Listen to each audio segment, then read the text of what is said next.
وَمَن يُطِعِ اللَّهَ وَالرَّسُولَ فَأُولَٰئِكَ مَعَ الَّذِينَ أَنْعَمَ اللَّهُ عَلَيْهِم مِّنَ النَّبِيِّينَ وَالصِّدِّيقِينَ وَالشُّهَدَاءِ وَالصَّالِحِينَ۔ اللہ تبارک و تعالیٰ سے جو ہم نے کہا کہ سیدھا راستہ، اس میں افراط اور تفریط کا معنی کیا ہے کہ نہ ہمیں افراط میں ڈال اور نہ ہمیں وہ تفریط میں۔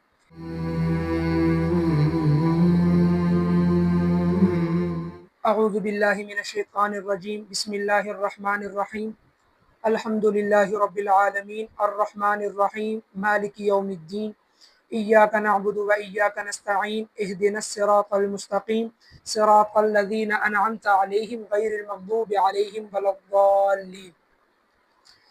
آج کا ہمارا موضوع ایاک نعبد و ایاک نستعین، ہم تیری ہی عبادت کرتے ہیں اور کرتے رہیں گے، اور ہم تجھ ہی سے مدد مانگتے ہیں اور مانگتے رہیں گے۔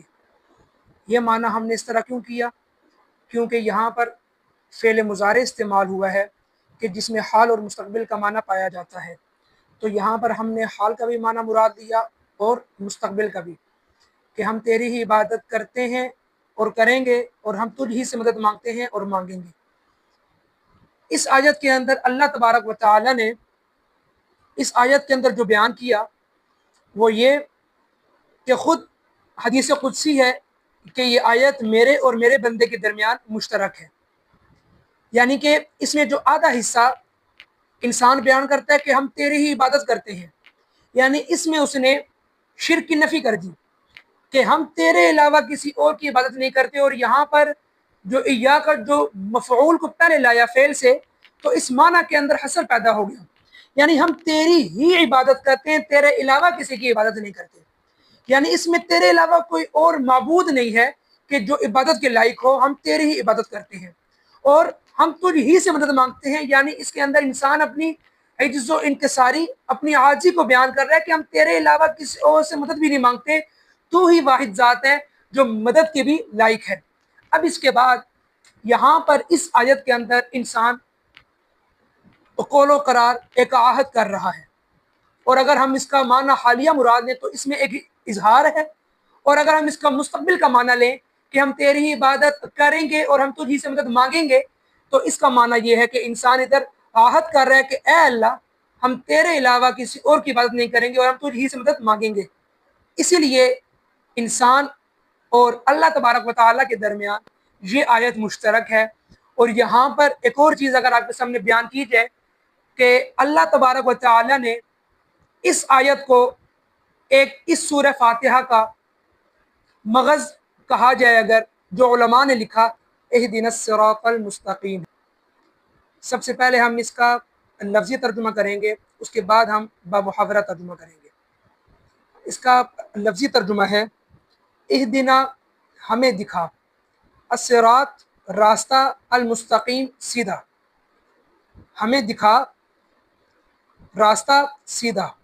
اس کا بمحاورہ وہ ترجمہ ہوگا ہمیں سیدھا راستہ دکھا دے، ہمیں دکھا دے سیدھا راستہ۔ اب یہاں پر انسان کی دعا ہے، اللہ تبارک و تعالیٰ سے وہ درخواست ہے، یہاں سے اب انسان اپنے بارے میں دعا کرنا شروع ہو چکا ہے، اے اللہ ہماری سیدھے راستے کی طرف رہنمائی فرما۔ یہ انسان کی طرف اللہ سے ایک درخواست ہے۔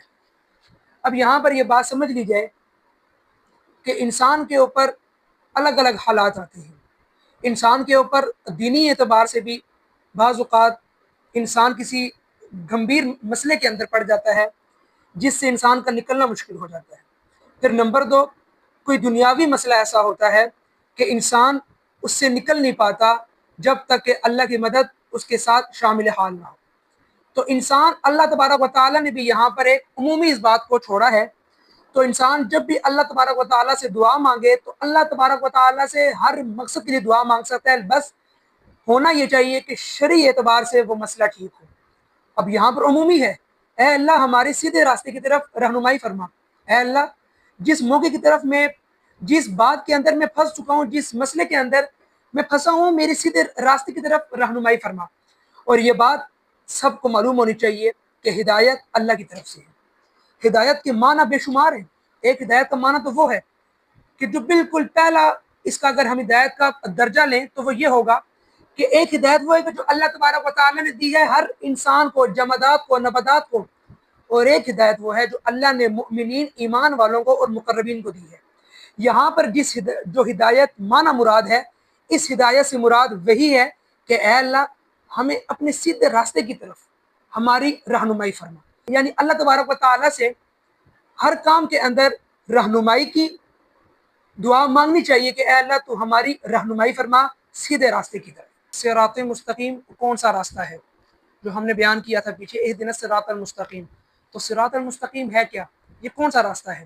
اہدنا الصراط المستقیم سیدھا راستہ، تو یہ سیدھے راستے کا مطلب کیا ہے؟ اس کا مطلب یہ ہے کہ ایسا راستہ کہ جس میں موڑ نہ ہو، کجی نہ ہو۔ اگر اس کو اور آسان بیان کیا جائے تو یوں ہوگا کہ ایسا راستہ جو افراط اور وہ تفرید کا شکار نہ ہو۔ افراط کے معنی کیا ہیں اور وہ تفرید کے معنی کیا ہیں، انشاءاللہ یہ ہم آپ کو آگے بتائیں گے۔ اب صراط الذین انعمت علیہم، صراط الذین ان لوگوں کا راستہ جن لوگوں پر انعمت علیہم تو نے انعام کیا، انعمت علیہم جن لوگوں پر تو نے انعام کیا، ان لوگوں کے راستے پر ہمیں چلا، غیر المغضوبی نہ کہ ان لوگوں کے راستے پر کہ جن پر تیرا غضب نازل ہوا، جن پر تو نے اپنا غضب نازل کیا، والضالین اور نہ ان لوگوں کے راستے پر جو گمراہ ہوئے۔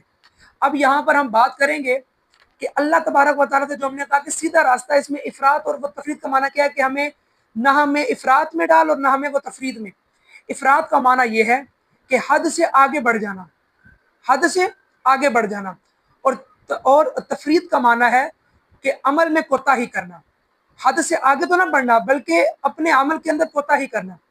تو جس طرح نصارہ کے اندر یہ تھا کہ اپنے نبی کی محبت میں وہ اتنے غلو کر گئے کہ انہوں نے اپنے نبی کو وہ درجہ دے دیا جو اللہ تبارک و تعالیٰ کا درجہ تھا، جو اللہ تبارک و تعالیٰ کی جتنی صفات تھی انہوں نے اپنے نبی کے اندر وہ صفات ڈال دی اور وہ سمجھنا شروع کر دی، یہ انہوں نے غلو کر دیا، وہ حد سے آگے بڑھ گئے، تو یہ افراد کا شکار تھا۔ تو اس کا معنی یہ ہے کہ اے اللہ تو ہمیں افراد میں نہ مبتلا کرنا، اور تفرید کا معنی یہ ہے کہ عمل میں کوتاہی کرنا۔ عمل میں کوتاہی کا مطلب یہ ہے کہ نفسانی اغراض کی وجہ سے، نفسانی شہوت کی وجہ سے، یعنی اپنی مرضی سے جو آپ کے دل میں آئے، جو آپ کا نفس چاہے آپ اس کے مطابق وہ عمل کرو، اس کو اس کے مطابق سمجھا جائے۔